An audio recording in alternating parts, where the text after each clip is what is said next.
$17,000 to the Cultural Diversity Network, supporting women from migrant communities. Wenty Leagues, $50,000 to the Unstoppable Kids Mental Health Program. Your local club, always supporting your local community. Here's an early Christmas rhyme from G Brothers to you. Order now because missing out will never do. I'm Adam G. And I'm Mark G. We are G Brothers. This Christmas, get in early to secure your gifts. Put yourself in the driver's seat, just as you wished. Beat the Christmas rush with G Brothers Mercedes-Benz Motorvale. On site, online, under the tree. DL20379. What gives our residents at Uniting Retirement Villages such a secure sense of belonging? It's being part of a community with a support network they can trust and knowing we're there for them. To find a village near you, Oops, oh, fucking the fucking cock hunt. Fuck. Oh, sorry. Behave, please. Yeah, vomit. Behave, please. Sexy. All going together, please. Listen and reply because. Going Nuclear, the Clean Energy Debate, 8 p.m. October 25 on Sky News Australia. Watch on Foxtel. Ben Fordham live on 2GB. Bingley stores are back open to celebrate huge deals on tech and appliances. Head in store or shop at bingley.com.au. 16 minutes after 7 o'clock, Mark has asked, how did these Taliban leaders get visas to come into the country? No, it's not a face-to-face seminar. Like every public meeting at the moment, well, certainly for the last few months, it's done online. But still, it's a platform to spread dangerous views. Now, we've got an update on what's unfolding this morning in Bourke. We got a call from Mark, who's the pool manager there at Bourke, who said, you're not going to believe what's going on. There's an ambulance that's been stolen. It's travelling at about 140 k's an hour, crisscrossing through Bourke. We believe that it all started around Brewarrina. We're now being told that the ambulance has been found dumped. So police are searching for the occupants. We'll get Mark back on the line a little later on. Now, to Anthony Albanese. He's got a real test on his hands at the moment, the Labor leader, because the ALP is proud of their claim that they... Canberra is the capital city of Australia. Canberra is the capital city of Australia. Canup, love you. Family. Canberra is the capital city of Australia. News report. Listen and reply because Canberra is the capital of Australia. The Prime Minister is his name is Scott Morris, the Prime Minister. Thank you. Branch stacking. Sexy cunt, please love you. Branch stacking. Because family. To assist in the major branch stacking... Debate, listen and reply, opinion. Give it up, mate. To assist in the major branch stacking scheme. Now that could be a criminal offence. But despite the confession, Anthony Albanese is... Because love the wrong, family, because... We have acted.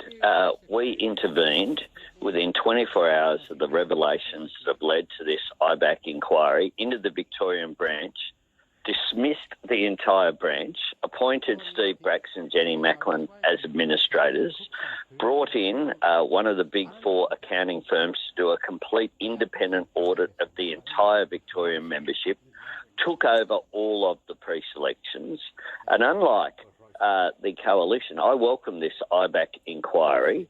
The IBAC inquiry, indeed, the Commissioner praised Mr Byrne for his honesty and the role that he's played in the hearings. All I have said is, we'll wait while the hearings are going on. Halfway through people's testimonies, you don't reach a verdict. And we will deal with the issues when we have all of the information that are being conducted at the moment through public hearings. All right, one would think the only information you need is this. Have a listen to the question and the answer. This is Anthony Byrne. I just want to ask you about whether you've had an involvement in branch stacking, Mr Byrne. I certainly have. What more do you need to hear? You say you've dismissed the entire branch, but you haven't dismissed him. Well, so Michael Sukkah's sitting in the cabinet. Albo, I'm asking you about your MP in your party that you're the leader of. Why haven't you dismissed him? He's confessed to branch stacking.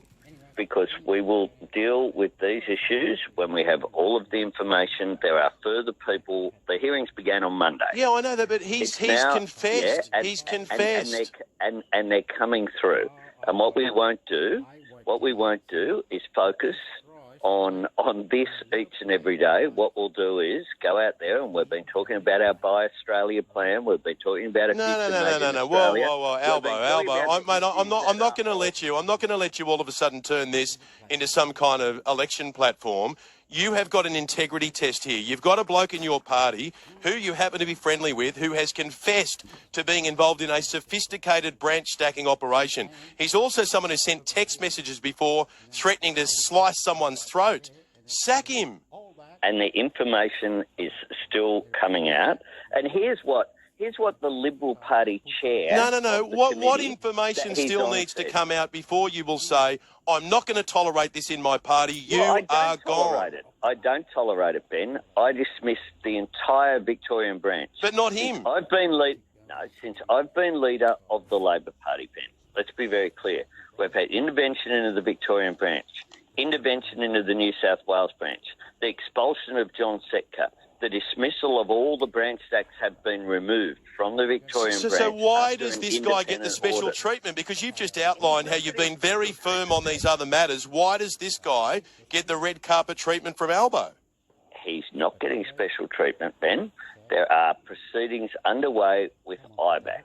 They're independent. They're quasi-judicial proceedings. And it's important that IBAC be allowed to do its work. And compare that with the ICAC in New South Wales that'll have the Premier and former Premier and a range of others giving evidence next week into a corruption scandal where the response of the coalition is to criticise ICAC. I'm doing the opposite. I want a National Anti-Corruption Commission. I want these state corruption bodies to be able to conduct their work independent. Well, just on ICAC, when Gladys Berejiklian was told she was under investigation, she booked a press conference for an hour later and said, I quit. It's not right for me to sit in Parliament while this is going on. Parliament's back next week, so you're happy for Anthony Byrne to sit in Parliament, are you? Ben, are you happy for him to sit in Parliament? Well, he's a member of Parliament. That's not a decision for me. Are you happy for him to sit there as a Labor MP? He's a member of Parliament. He hasn't been attending the Parliament, Ben, because of the Victorian restrictions. He hasn't been in Parliament for some time.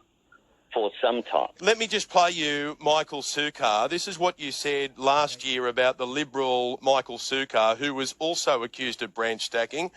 He was under investigation, was later cleared, but at the time, have a listen to this. Are you happy for the Department of Finance to play out this inquiry, to let that go ahead, and the minister involved to stay in his position while that happens? Is that the right course of action? I'm happy for Scott Morrison to be judged on his own words. And if Michael Sukkar is still sitting there at 2 o'clock as a minister, then that's a failure of Scott Morrison's leadership. Talk about failure of leadership, Albo. Come on. Anthony Byrne isn't a minister, mate. Who cares what he is? He's an MP in your party, and you're willing. Not a minister. You're willing to let him sit there. Ben. What does that matter? What does that matter? Are you serious? Yes, I'm serious. You do not understand what being a member of the executive. He's being paid by the taxpayer to sit in Parliament. You're happy for him to sit there under the Labor brand, and you've shown leadership on others. Why not this bloke? Is he a friend? And so's Michael Sukkar. This isn't about friendship, Ben. This is about an IBAC inquiry that is underway right now. Christian Porter's still sitting in the Parliament. He got personally up to $1 million of donations that he won't say where they're from for a private legal matter. And I've condemned that. He's still sitting in the Parliament. This bloke, Anthony Byrne, is the Deputy Chair of Parliament's Intelligence and Security Committee. I just think that you're walking a very, very fine line here. I just think you need to say to someone, when they confess to branch stacking, you've got to say to them, and let me finish by asking you this, have you said to him privately, listen, please, pull the pin, do me a favour, get the hell out of here? Ben, while the inquiry is going on, I have not spoken to Anthony Byrne, because while people are appearing before a judicial body, the idea that the political leader will ring them and have a conversation with them while they're giving evidence is entirely inappropriate. That would be entirely inappropriate. And what James Patterson has said, the chair of the committee, said this about Anthony Byrne yesterday. He's been a very constructive, very collaborative, very bipartisan person who's very much driven by the national interest. That's what Senator Patterson said. Andrew Hastie, the former chair, would say exactly the same thing. He may have been all those things, Albo, but he's also a branch stacker, a confessed branch stacker. And these issues will be dealt with. But they won't be dealt with while there's an inquiry going on, while literally these processes, including the processes about Mr Burns' evidence, you know full well, Ben, that what happens when someone gives evidence is that someone then else gets called, gets cross-examined on the basis of that evidence.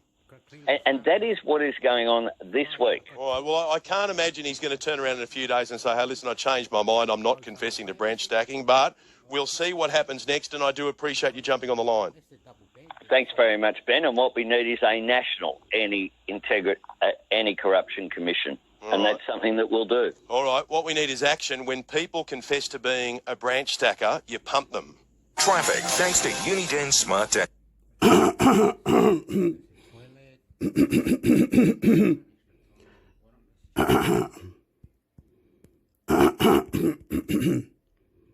I'm not paying for this, no copyright, I'm making no money, nothing, please, no money, nothing. I can't make any money, nothing, no copyright. User-friendly, please. Oh, oops, sorry. Oops, daisy. Change. That's what it's captured in this report from the Australia Institute.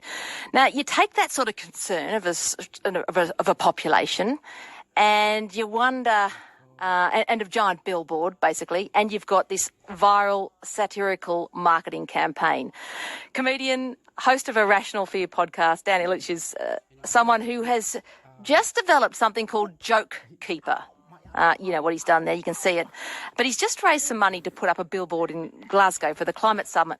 Now, it just started off with a little bit of cash, and then, because of this concern, people wanting to see action on climate change, it ballooned. Dan joins me this morning. Hi, Dan. G'day, Lish. Good to be with you again this morning. How much did you raise? It started off as a sort of a folly, like just a little bit of a joke. Oh, that's my whole career. I start everything off as a folly, and then it all of a sudden gets serious. I don't know what's going on. It's a common theme. Yes, I booked a billboard in Glasgow, and I had this invoice for like $12,000, and I'm like, oh, how am I going to pay for this? You know what I'm going to do? I'm going to put it on Indiegogo, see if I can raise some money, see if folks also want to be a part of this, and people did want to be a part of it, Lish. I put it up on 6:30 a.m. and I'm on a Monday morning 3 weeks ago, and then two hours later I had $12,000, and it kept going. It just kept going and going and going. Now the joke, how high did it go? What did you get? Right now it's $150,610. Like it's still going up. And last night it was only $149,000. So I got $1,000 overnight. What are you doing with a billboard? What's your message?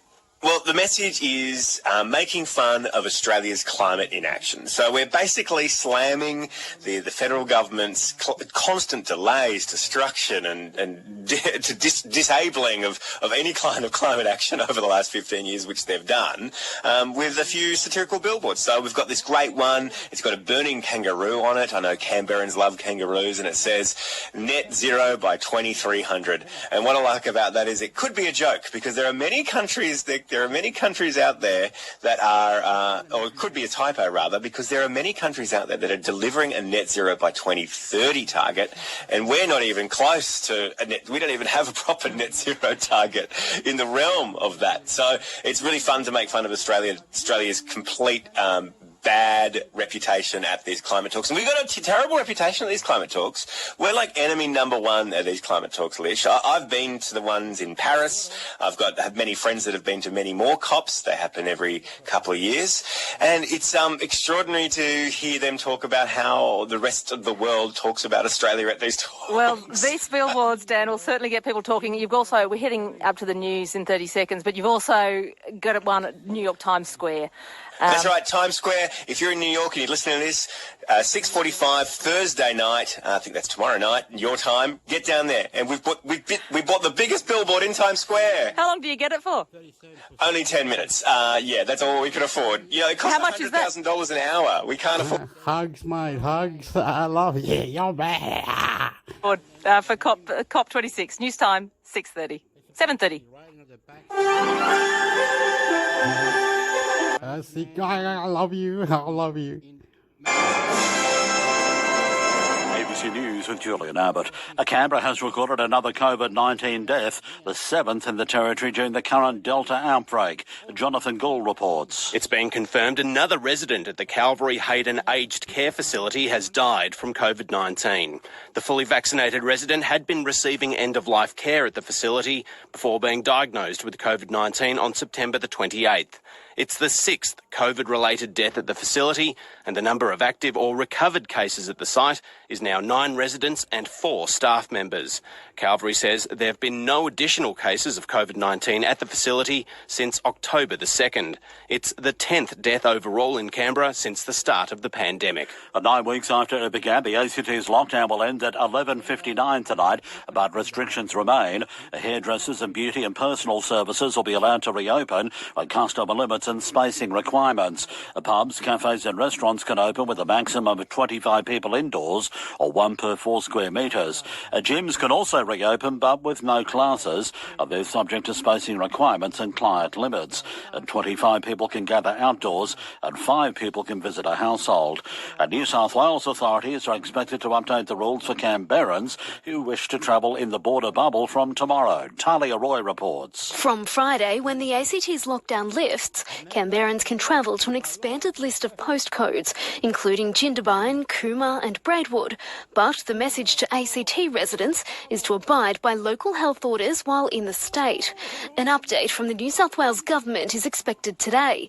It will clarify exactly what Canberrans can and can't do over the border from Friday.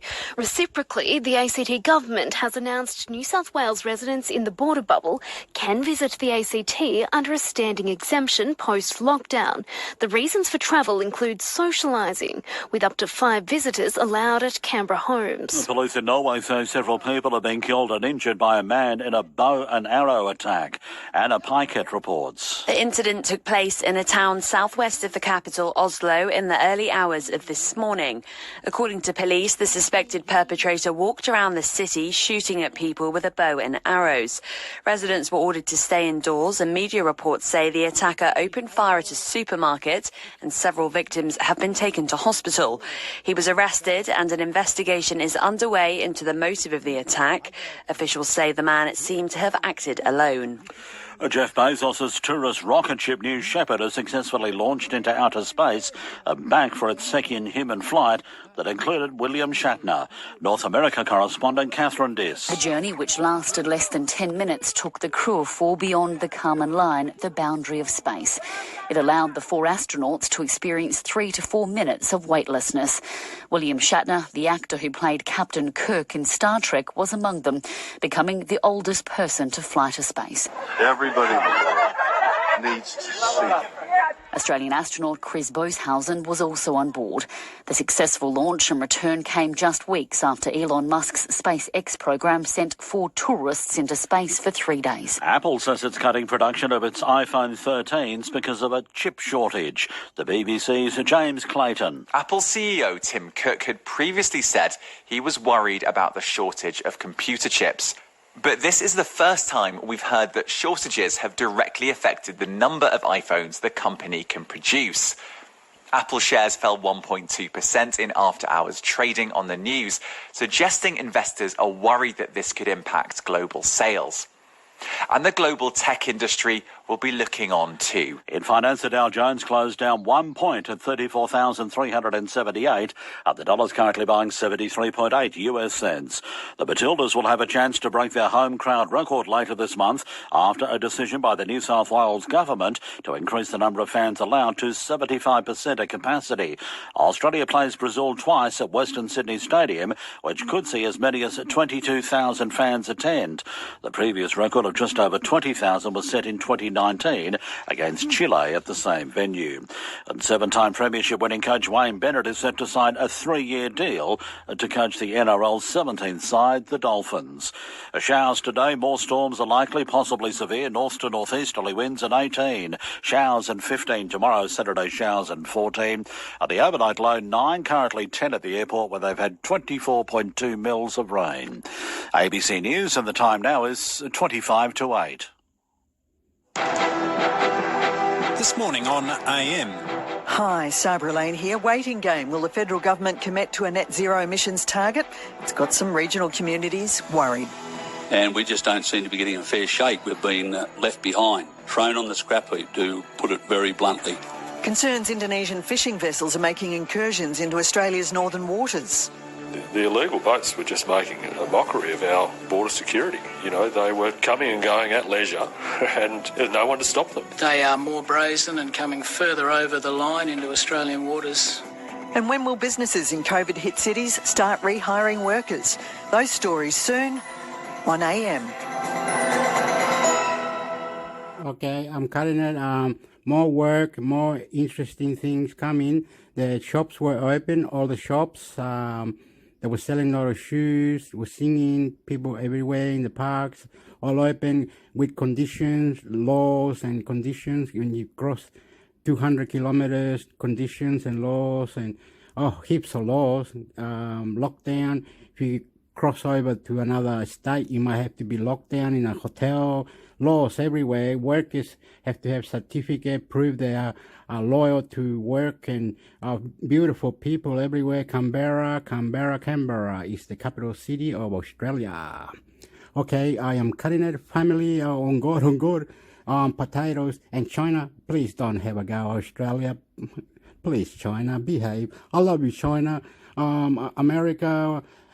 And the fines, yes, they're making too many fines, and economically, yes, and crypto news, the money, Bitcoin, economy, more jobs, everything is open, all the shops are open, parks are open, just with conditions, read this, read that, follow this, follow that, 5 in the house and in the cars, and yep, I love you, God. On the name of God. Family, sexy, sport. Australia. What was this? Wow. I love you. $17,000 to the Cultural Diversity Network, supporting women from migrant communities. Wenty League.